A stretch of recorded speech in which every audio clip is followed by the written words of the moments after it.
ñëpp dinañ ci mën a teg seen bët ñëpp dinañ xam lan la ñu doon junj léegi nag ce qui est cocasse yéen a ngi fàttaliku ñoom Guy Marius Sagna bi ñu leen doon dóor ci mbedd mi di leen diri di leen tereeg yooyu ñooñuy àtte ministre yi tey ñooñu la procureur ni dañu taxawal nañ seen cour ñoom ñooy taxawal cour de justice pour statuer ñooñu dissoudre xaw ma yaa ngi fàttaliku tey ñooñu ñooy àtte les ministres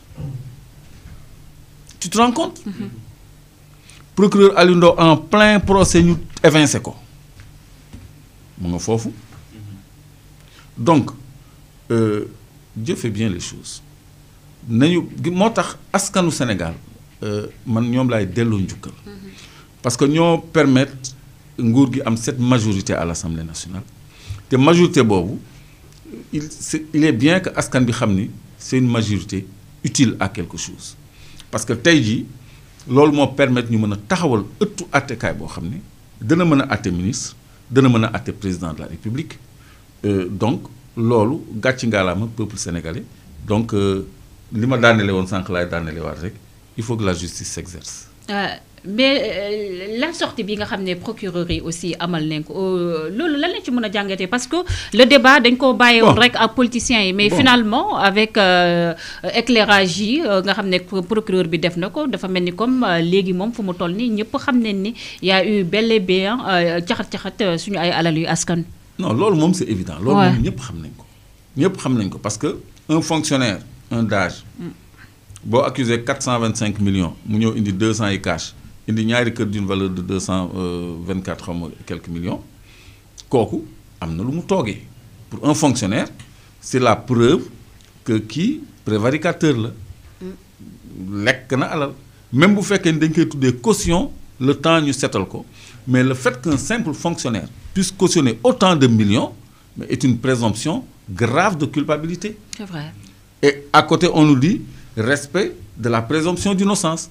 Mais quand tu poses des actes yoo xam ne dafay saxal présomption de culpabilité man tey jii bu ñu ma accusé woon man awma 100 millions wala 400 millions yu ma teg ci table yi fu ma koy jëlee. En tout cas ils sont liquides.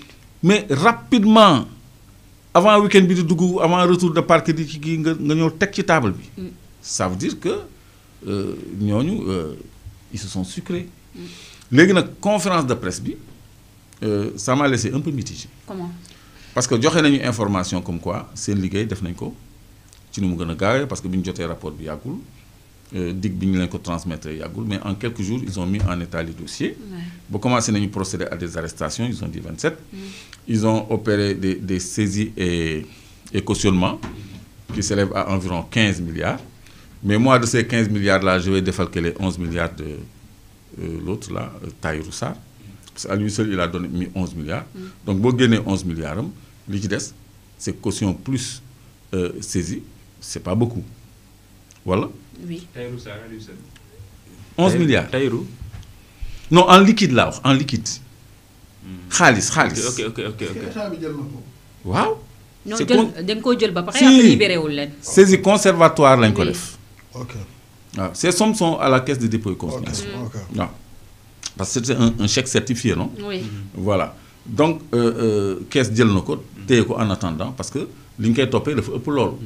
Ki nga xam ne moom lañ doon toppee 90 millions il a mis 90 millions sur la table il est parti mais yow bu ñu lay toppee 125 milliards wala 80 et quelques milliards boo tegee 11 milliards c'est pas suffisant. Donc titres yi nga indi c'est litigieux il y en a 2 qui ont été mutés provisoirement au nom de l'État kooku dégg ngeen ko ci seen communication aussi donc je veux dire rek que ci 15 milliards yi paraître lu bëri pour man dafa tuuti parce que 11 milliards u Tahirou Sarr moo ci bokk moo tax mu mat 15 plus les consignations dernière semaine bi rek il y avait 228 millions n'est-ce pas ci beneen dossier bi donc loolu ça me laisse un peu sur ma faim. Léegi beneen côté bi aussi dans la communication du procureur de la République il a dit que l'objectif n'était pas de maintenir les gens en prison mais de récupérer l'argent. C'est bien récupérer l'argent c'est bien mais et la responsabilité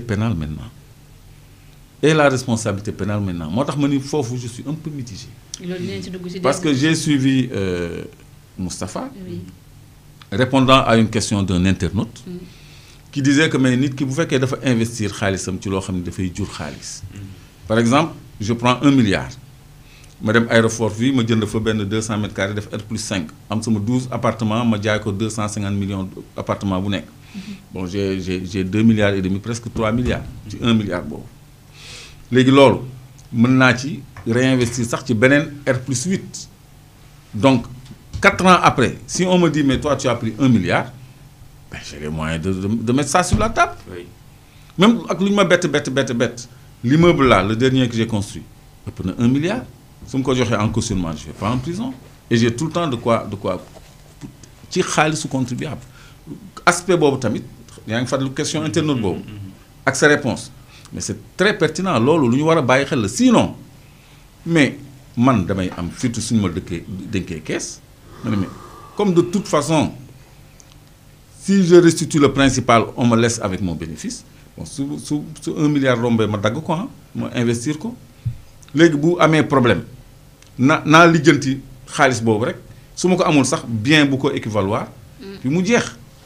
Alors que ñi nga xam ne amuñu moyen cautionné ils vont en prison ñi nga xam ne ils commettent des délits d'opinion wax sa xalaat ñu ne la rap diffusion de fausses nouvelles mais ñooñu pour man waroon nañu mën a joxe caution ñu libéré wu parce que en général ay sursis lañu leen di dóor wala ay peine 1 mois 2 mois 3 mois kon justice préoccupation bi mu am ci milliardaires yi nga xam ni ñoom reconnaître nañu ni ñuy sàccee suñu alal c'est ignoble c'est indigne donc dañ leen war a teg une sentence à la hauteur de leur indignité là au-delà de la récupération de nos avoirs suñuy avoir mën nañ ko récupérer de plusieurs façons mais le délit demeure et puis tu avais donné l'exemple ki sàcc télé yow laay suivre xam nga bu ñëwee ñu porté ko plainte mu ñëw delloo télé bi ñu bàyyi ko mu ñibbi mais loolu dafa yomb.